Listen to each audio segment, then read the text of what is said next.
ہم کیونکہ جنگ نہیں چاہتے اس لیے ہم نے کیا کیا، بس ٹھیک ہے یار چلو جو ہونا تھا ہو گیا. اب ہم بھی ناک پہ مکھی بٹھا کے بیٹھ جائیں. وہ ایک بچے نے اپنے امی سے پوچھا, امی دو ملکوں میں جنگ کیسے ہوتی ہے؟ ابو سے پوچھا, ابو دو ملکوں میں جنگ کیسے ہوتی ہے؟ ابو نے کہا دیکھو, فرض کرو امریکہ پاکستان کو دھمکی دے. تو بیگم نے کہا امریکہ کیوں دھمکی دے گا پاکستان کو, اس کا پاکستان سے کیا لینا دینا؟ شوہر کہتا ہے میں فرض کروا رہا ہوں, میں کون سا دھمکی دلوا رہا ہوں. تو وہ کہتی ہے کہ فرض بھی تو کوئی اچھی مثال کی جا سکتی نہیں, انڈیا کی مثال فرض کر لیتے, انڈیا کی مثال فرض کر لیتے. وہ کہتا ہے چلو ٹھیک ہے, نہیں غلط مثال دی ہے, سوری کرو. وہ کہہ رہے میں سوری کیوں کروں بھائی؟ پھر وہ کہہ رہے چلو انڈیا نے پاکستان کو دھمکی دی. کہہ رہی انڈیا کیوں دھمکی دے گا, ابھی تو جنگ ختم ہوئی ہے, دوبارہ دھمکی دے گا کیا؟ پھر شوہر نے بیوی کو سنایا, پھر بیوی نے شوہر کو. بچہ کہتا ہے بس بتانے کی ضرورت نہیں, مجھے پتا چل گیا کہ جنگ کیسے ہوتی ہے, ایسے ہوتی ہے جنگ. تو یہ جو ہوتے ہیں نا لوگ ناک پہ مکھی بٹھا کے کہ اس نے غلطی ہوئی ہے تو یوں کرے, اس نے غلطی ہوئی ہے تو وہ سوری کرے, اس نے, یہ چھوٹی چھوٹی باتیں, یہ فضول کام ہوتے ہیں. مجھے یاد ہے میں مدرسے میں جب پڑھتا تھا تو ہمارے شیخ حضرت مفتی رشید احمد صاحب رحمہ اللہ تعالیٰ نے, کسی استاذ نے کوئی غلطی کی تھی جو غلطی سے کسی نے میری طرف منسوب کر دی. غلطی کسی ٹیچر کی تھی, میری نہیں تھی, لیکن مشہور یہ ہو گیا کہ میں نے کی ہے. جیسے کامران مسیح پائلٹ مشہور ہو گیا, حالانکہ وہ بیچارہ پائلٹ ہی نہیں ہے, وہ تو نیویگیٹر ہے. تو ٹھیک ہے, ایئر فورس میں ہونا ہی ہمارے لیے ایک فخر کی بات ہے کہ کامران مسیح ہماری ایئر فورس میں ہے, یہ بھی کافی ہے فخر کے لیے, کوئی مقصد کسی کو کی حوصلہ شکنی نہیں ہے. لیکن جو میڈیا پہ اتنا پھیل گیا نا, کامران مسیح نے جہاز لے کے اڑا, پھر کامران مسیح نے کہا میرا ارادہ تو تھا دہلی کو مکمل صفحہ ہستی سے مٹا دوں گا, لیکن مجھے پیچھے سے کال آ گئی کہ واپس آ جاؤ. تو یہ سب میڈیا کی بنائی ہوئی ایک وہ ہے, کامران مسیح نے جہاز اڑایا ہی نہیں ہے. تو ایسے ہی کیا کہہ رہا تھا میں, ہاں وہ غلطی میں نے کی نہیں تھی, کی کس نے تھی؟ ایک ٹیچر نے کی تھی. تو ہمارے شیخ مفتی رشید احمد صاحب سمجھے کہ میں نے غلطی کی ہے, تو حضرت نے مجھے ڈانٹا بھی اور کھڑا کر دیا, اور ایک ٹانگ پہ کھڑا کر دیا سزا کے طور پہ نا, تھوڑی دیر کے لیے, بس وہ سزا ملی. میں نے یہ نہیں کہا کہ نہیں میری غلطی نہیں ہے, کوئی ٹیچر بھی میرے لیے قابل احترام تھے, اب میں ان پہ ڈال دوں کہ ان نے کی ہے, انہوں نے. مجھے اس صبح ان سے حدیث پڑھنی ہے, فقہ پڑھنا ہے, مجھے شرم آ رہی ہے یار. وہ بولے گا بابا تو چپ کر کے سزا کھا لیتا یار. میرے بچوں میں نا ایک دفعہ کیا ہوا, کسی نے کوئی غلطی کی یا وہ کوئی گلاس توڑ دیا, میں پوچھ رہا ہوں کس نے توڑا ہے, تو جو بڑا والا ہے نا وہ چھوٹا تھا اس وقت, تو وہ صراحتاً نام نہیں لے رہا, اس نے مجھے اشارہ کر رہا ہے تاکہ اس کو پتہ بھی نہ چلے اور مجرم بھی پکڑا جائے. مجھے اتنی ہنسی آئی, کہہ رہا اس نے کیا ہے.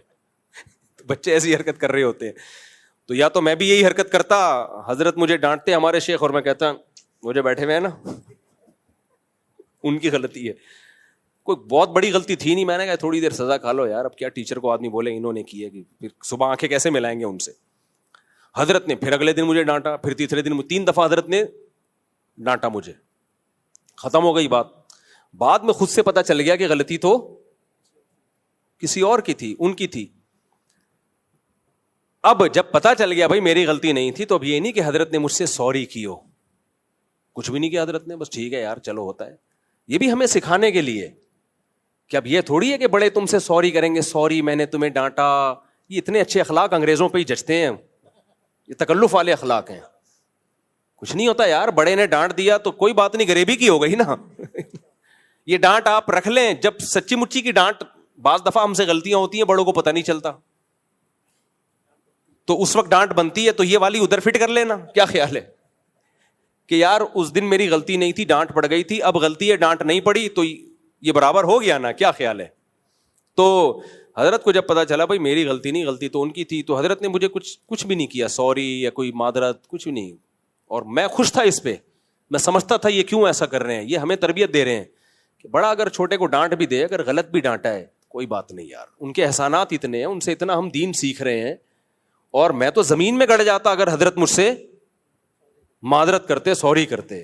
اور ہم تو بچے تھے, اس سے ہمارے بگڑنے کا چانس زیادہ تھا. تو حضرت کی جو نظر تھی وہ تربیت پہ زیادہ تھی کہ کوئی بات نہیں, غریبی میں ڈانٹ دی ہے تو چلتا ہے غریبی میں. تو یہ چیزیں تربیت سے ان چیزوں کا تعلق ہے. ابا سے غلطی ہو گئی, ابا نے بلا وجہ ڈانٹ دیا تو ڈانٹ دیا, غریبی ہے, چلتا ہے. ایک آدھ دفعہ ابا نے تھپڑ لگا دیا تو چلتا ہے تھپڑ. اب یہ نہیں کہ ابا بیٹے سے سوری کریں گے, بیٹا میں نے تمہیں غلط ڈانٹا تھا, اس دن اتنی ڈانٹ, اتنے کلو کی ڈانٹ بنتی تھی, 2 کلو میں نے اضافی ڈانٹ دیا. تو یہ سب چلتا ہے مارکیٹ میں. تو جو سوسائٹی میں صحیح طرح سے ہنسی خوشی زندگی گزارنا چاہتے ہیں نا, تو وہ اسی طرح سے چل جاتے ہیں, گھر بھی چل جاتا ہے, بچے بھی باغی نہیں بنتے. اور جو ایک ایک چیز کو لے کے ایکوریسی کے ساتھ بالکل, اب چونکہ سوری اتنے کلو سوری ہونی چاہیے. اچھا پھر بعض خواتین کے نخرے ہوتے ہیں, سوری بھی نہیں چلے گا, تگڑی سوری ہونی چاہیے, پوری پاورفل قسم کی. یہ دل سے سوری نہیں ہے, یہ اوپر اوپر سے سوری ہے.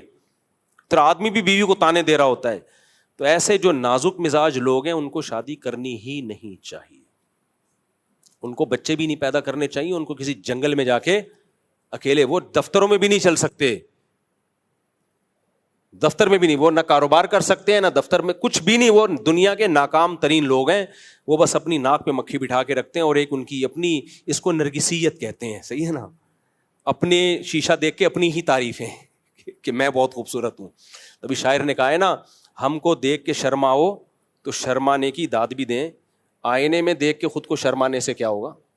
وہ کہہ رہا ہے میری محبوبہ آئینے میں دیکھ کے ہی شرماتی رہتی ہے, میں اتنی خوبصورت ہوں. تو کہہ رہے ہیں ہمیں دیکھ کے شرماؤ یار, ہم تعریف کریں تو پھر بات بھی ہے. کافی ہو گیا میرا خیال ہے.